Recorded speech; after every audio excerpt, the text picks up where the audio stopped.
Hello students, हम exercise 7.1 कर रहे हैं ट्रिग्नोमेट्रिक इंटीग्रल सी 12th क्लास। हमने क्वेश्चन नंबर 15 कर लिया था, बाकी क्वेश्चन रह गए हैं वो अब कर रहे हैं, लेकिन उन सब का मेथड वही है जो आपने ऊपर किया है। यानी टर्म वाइज आप हर एक को अलग अलग इंटीग्रेट करेंगे। दूसरा बात, वो फॉर्मूले याद होना चाहिए आपको कि कॉस एक्स का इंटीग्रल साइन एक्स होता है, लेकिन साइन एक्स का इंटीग्रल माइनस कॉस एक्स होता है ना। सेक स्क्वायर एक्स का टेन एक्स होता है। और बाकी जो फार्मूले आपको बताए थे वो जो यहाँ पर भी लिखे हुए हैं, इस बुक के अंदर भी है, अगर वो आप तो इसकी मदद आप ले सकते हैं। ये सारे फार्मूले मैंने आपसे कहा था सिर्फ यहाँ तक याद कर लें। ये इन्वर्स वाले अभी रहने दें, जितने भी हैं ई रेस बाय एक्स का याद करें, लॉग एक्स का याद करें, 1/x का, और ये याद कर लें। ये इनको इन्वर्स को भी फ़िलहाल रहने दीजिए, ठीक है ना। इनकी अभी ज़रूरत नहीं पड़ेगी आपको 11-12 एक्सरसाइजेस तक, वहाँ पर उसके बाद ज़रूरत पड़ सकती है, ठीक है। दूसरी बात ये याद रखनी है कि साइन 2x है तो इसका इंटीग्रल क्या होता है, साइन एक्स का इंटीग्रल क्या होता है, माइनस कॉस एक्स। तो इसका इंटीग्रल हो जाएगा माइनस कॉस 2x, लेकिन जो x के साथ नंबर है उससे डिवाइड करना पड़ेगा अपॉन 2। ऐसे कॉस 3x है तो इसका क्या हो जाएगा, कॉस एक्स का इंटीग्रल होता है साइन एक्स, तो इसका इंटीग्रल हो जाएगा साइन 3x, और 3 से डिवाइड करना पड़ेगा। यही case e raise to power 2x में था कि ई रेज़ टू पावर 2x से आ जाएगा और अपॉन 2 आएगा। अब मैं लिख रहा हूँ क्वेश्चन नंबर 16। यह है 2x minus 3 cos x plus e raise to power x। कुछ नहीं है, एक ही लाइन का क्वेश्चन है ये। 2x माइनस 3 cos x और है plus e raise to power x dx, ठीक है। जब ये टर्म है तो पूरे के ब्रैकेट में लिखना ज़रूरी है ताकि dx जो है सबके साथ आ जाए, इज इक्वल टू। जैसे चलिए पहला क्वेश्चन है तो मैं ऐसे अलग करके दिखा देता हूँ। तीनों को अलग अलग करके लिखना है इस तरह से, या 2x लिखना है, लेकिन 2 को कांस्टेंट है, कांस्टेंट को बाहर ला सकते हैं, और साथ में dx भी लिखना पड़ेगा। ऐसे ही -3 cos x से -3 कांस्टेंट है तो ऐसे ही आ जाएगा, और ये cos x का जो है आपके इसी तरह से लिखेंगे आप, और dx इसके साथ भी आएगा। लास्ट है e raise to power x dx, ठीक है। ये सब अलग अलग करके लिखने की तो ओरली हो जाते हैं वो, क्योंकि पहला क्वेश्चन है इस वजह से कर दिया। 2 यहाँ है x की पावर 1 है, तो फॉर्मूला क्या था आपको याद होगा, integral of x raise to power n dx is equal to x raise to power n plus 1 upon n plus 1। यही था ना कि इसमें एक पावर बढ़ा देते हैं और फिर उसी से डिवाइड करते हैं। तो यहाँ x पर 1 पावर है, इसे कर दिया x स्क्वायर, और नीचे क्योंकि यहाँ पावर जो यहाँ नंबर होता है वो यहाँ आ गया upon 2।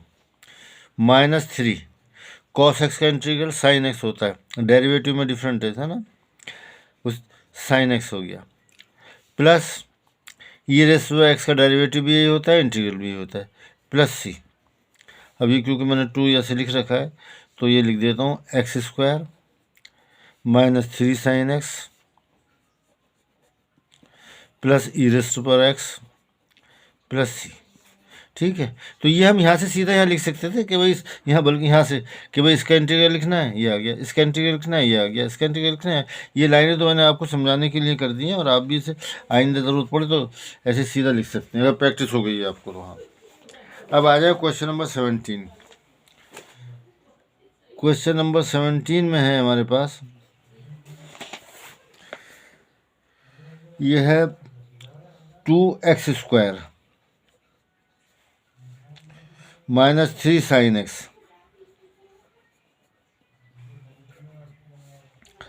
Plus 5 √x,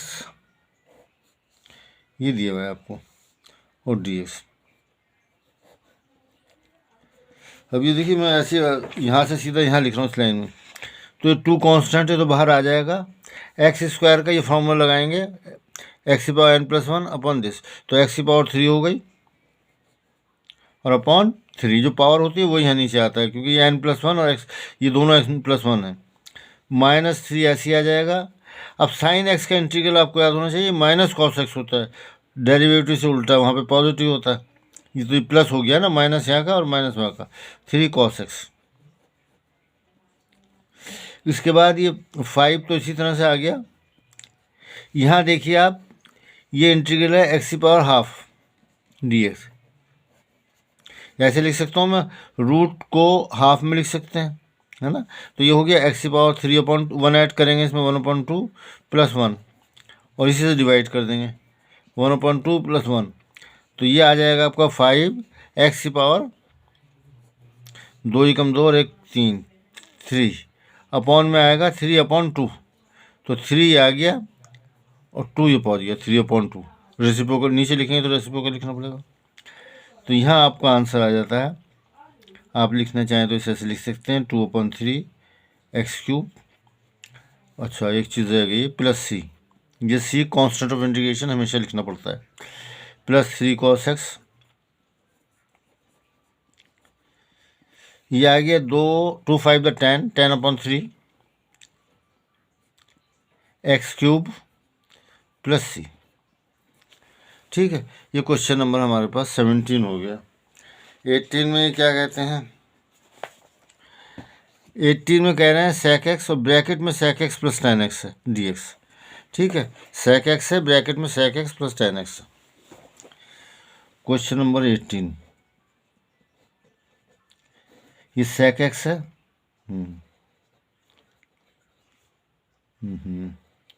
sec x bracket sec x + tan x।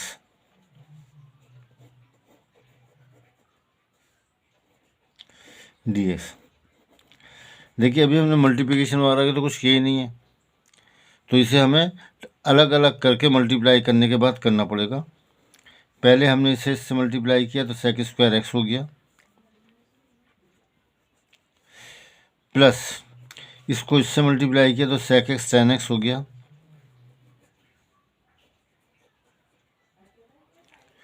और ये सब ब्रैकेट में आना चाहिए dx। अब आपको याद होगा कि टेंजेंट x का डेरिवेटिव जो है sec² x होता है।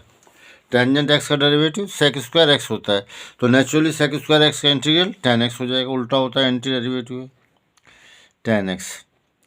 प्लस अब ये भी याद होगा आपको sec का डेरिवेटिव होता है sec x tan x, तो इंटीग्रल हो गया इसका sec x, और ये +c कांस्टेंट ऑफ इंटीग्रेशन हमेशा आता है।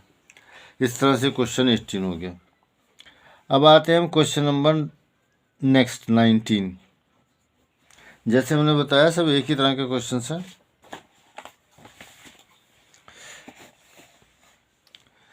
ये आ गया sec² x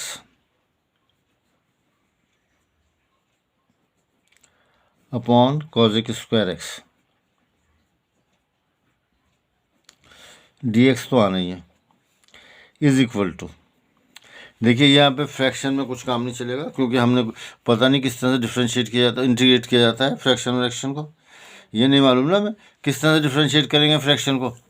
तो उसके लिए हमें क्या करना है, इसे कुछ चेंज करना है इस तरह से कि ये एक टर्म बन जाए या ऐसे 2 टर्म्स में ऐड हो जाए, कुछ इस तरह का हो कि जैसे हम जो अब तक इंटीग्रेट करते आ रहे हैं वो।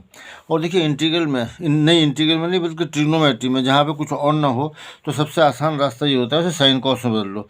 हर फंक्शन चेंज हो जाता है साइन कॉस में। सेक होता है 1/cos में, सेक कॉसेक होता है 1/sin में, टैन होता है sin x/cos x में, कॉट होता है तो हर एक साइन कॉस में चेंज हो जाता है, फ्रैक्शन में आ जाते हैं तो कोई रास्ता निकल आता है 1/cos² x upon 1/sin² x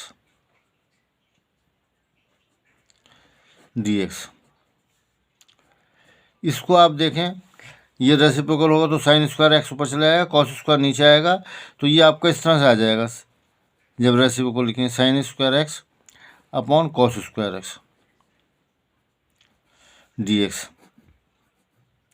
अब ये क्या हो गया, ये आपको याद ही होगा sin x/cos x कितना होता है tan x, तो ये हो गया tan² x dx। प्रॉब्लम हमारी अभी भी वहीं रही है, हम tan x/tan² x का इंटीग्रल हमें नहीं मालूम, लेकिन एक फॉर्मूला आपको याद होगा sec² x = 1 + tan² x। ये फार्मूला होता है, तो tan² x कितना हो गया, 1 उधर चल जाएगा, वो हो जाएगा sec² x, और उसके इंटीग्रल आपको मालूम है वो इंटीग्रल आपको मालूम है। तो ये हो गया सेक स्क्वायर एक्स -1। अब ये उस फॉर्म में भी आ गया कि आप इंटीग्रेट कर सकते हैं इसे। इस फॉर्मूले से आ जाएगा tan square x equal to 1 उधर पहुँच गया 6। सेक एक्स का इंटीग्रल कितना होता है? सेक स्क्वायर एक्स का tan एक्स, क्योंकि ये इसका इंटीग्रल tan एक्स होता है, क्योंकि tan एक्स का डेरिवेटिव सेक स्क्वायर एक्स होता है। और 1 का आपको बताया था x होता है ना, x को डिफ्रेंशिएट करेंगे तो 1 आएगा।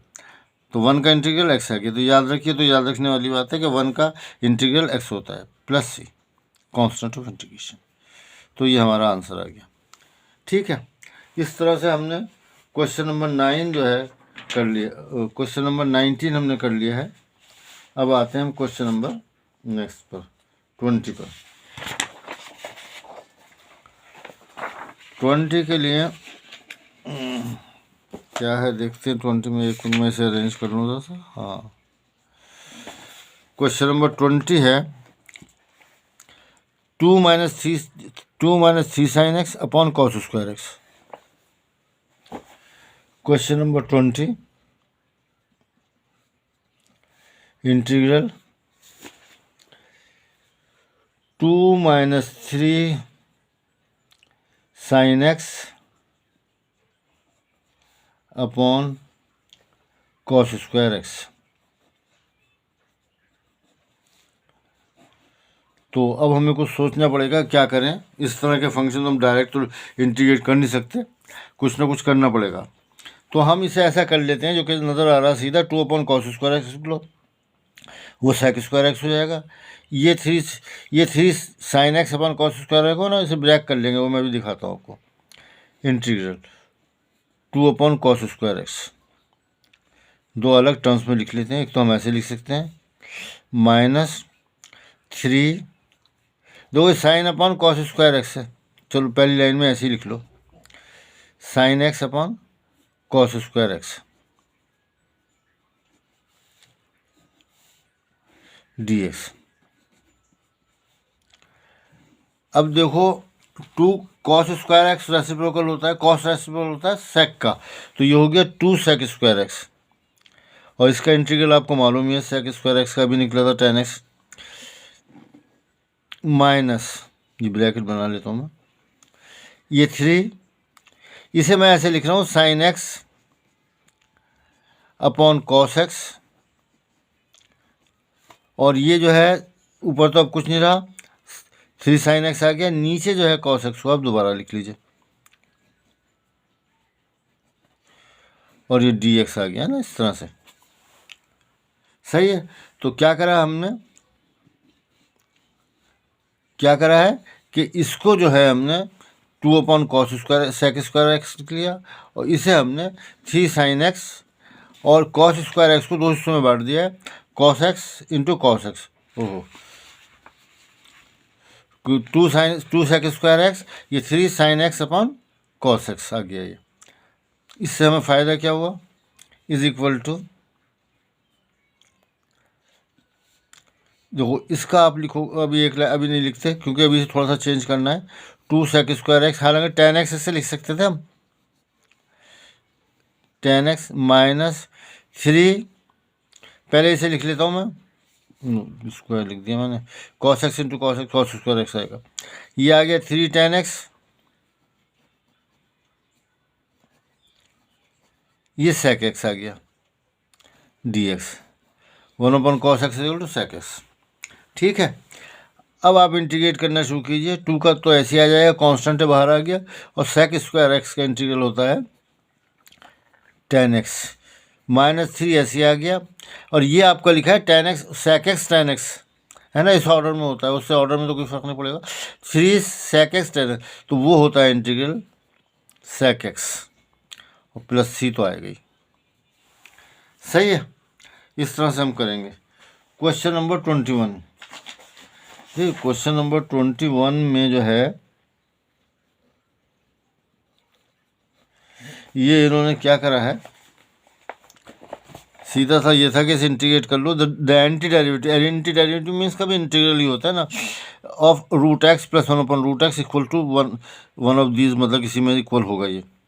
ठीक है, तो उसके लिए हमारे पास सबसे आसान तरीका ये है कि इसको इंटीग्रेट कर लो और देख लो किसके बराबर आ रहा है, root x plus one upon root x को। तो ये है root x plus one upon root x. अब वैसे तो देखने से थोड़ी मालूम होगा हमें, ये हम इसे इंटीग्रेट कर लेते हैं, पहले रूट ख़त्म कर कर जो इसका मतलब होता है वो लिख लेते हैं, ठीक है ना।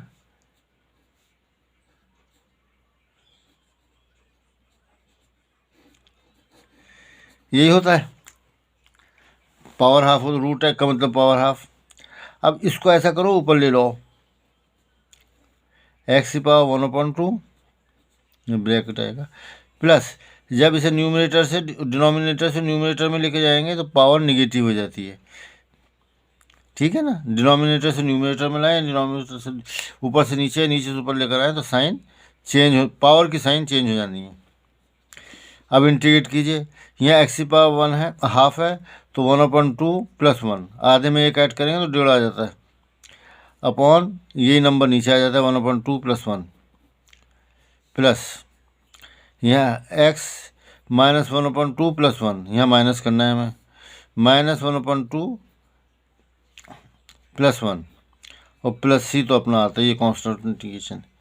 तो यहाँ से आ गए आपके पास एक्स की पावर थ्री अपॉन टू, और डिनोमिनेटर में कितना आएगा थ्री अपॉन टू, जो कि टू अपॉन थ्री हो जाएगा, ठीक है। प्लस ये एक में से आधा घटाओगे आधा ही आएगा, एक्स की पावर हाफ, यहाँ पे भी हाफ आया तो वो रेसिप्रोकल होने के बाद टू अपॉन वन आ गया, प्लस सी। ये आपका आंसर आ गया ना क्वेश्चन नंबर 21 का। अब आते हैं हम क्वेश्चन नंबर 22 पर, ठीक है। क्वेश्चन नंबर 22 जो है ये थोड़ा सा आप कह सकते हैं कि डिफरेंट है, डिफरेंट भी कोई ख़ास नहीं है। If d by d x of f x is four x cube minus three upon x की power four such that f two is equal to कितना है, ज़ीरो है। जो फंक्शन आपका है हमें मालूम नहीं एफ एक्स क्या है, वहाँ पे एक्स की जगह अगर आप टू रख देंगे तो उसकी वैल्यू ज़ीरो आ जाएगी। तो हमें बताना है कि वो फंक्शन क्या है। तो इसमें आपको एक चीज़ याद ये होना चाहिए कि integration is also known as antiderivative, यानी कि अगर आप किसी इसको ये जो डिफ्रेंशिएट हुआ है इसका इंटीग्रेट ले लें तो ये ख़त्म हो जाएगा, D by d x F x बच जाएगा। तो इधर इंटीग्रेट करेंगे तो इधर भी करना पड़ेगा, तो वही मैं करने जा रहा हूँ। जो फंक्शन दिया हुआ मैं लिख रहा हूँ, वी हैव, जो मैं लिख लेता हूँ क्या है, डी बाई डी एक्स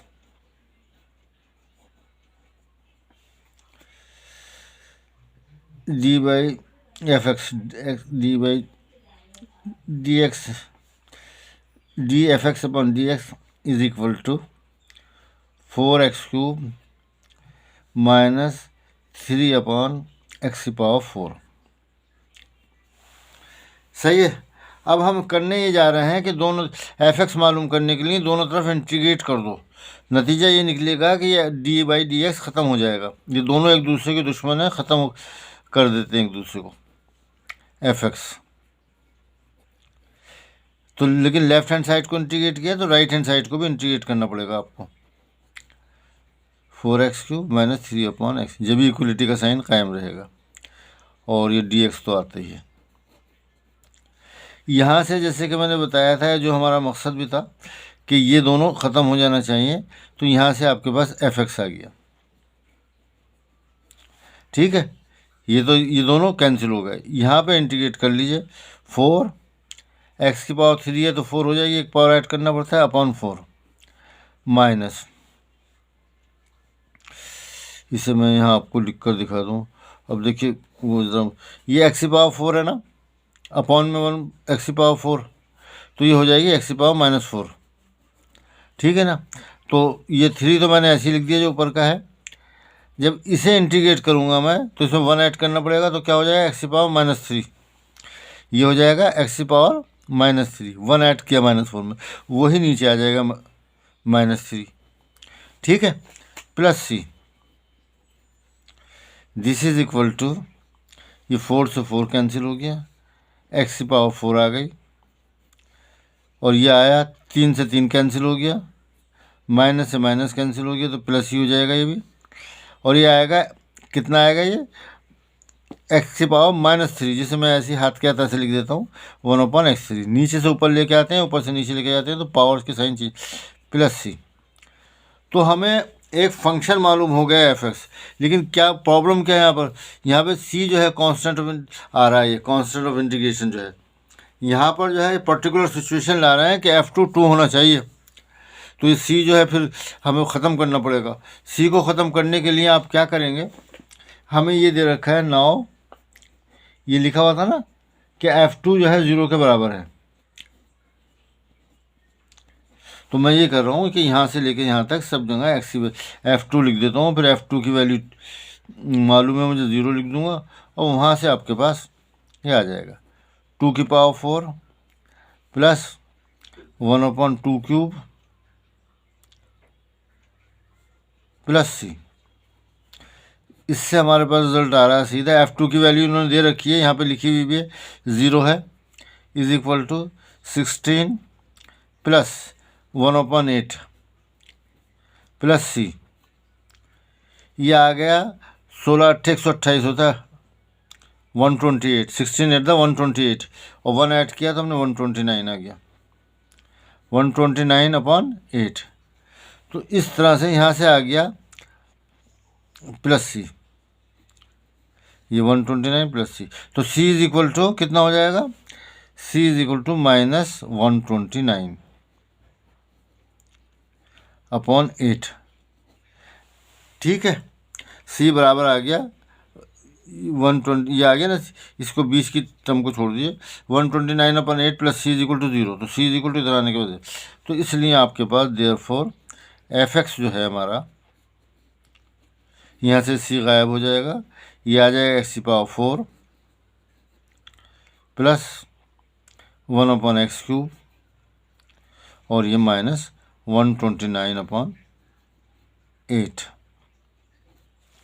ठीक है, तो ये हमारा आंसर आ गया। ये आंसर था। यहाँ पे पहले से निशान यहाँ पे भी लग रहा है, लेकिन ये मेरा ख्याल नहीं, क्या फ़र्क है इसमें उसमें, अच्छा ये उल्टा लिखा। तो ये तो साफ सी बात है, ये सही है। तो ये जो है ए जो है करेक्ट आंसर है। तो आप यहाँ लिखेंगे ए इज़ करेक्ट आंसर,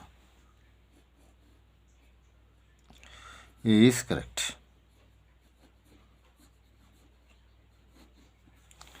ठीक है, तो ये हमारे पास मेरे ख्याल से एक्सरसाइज ख़त्म हो गई है।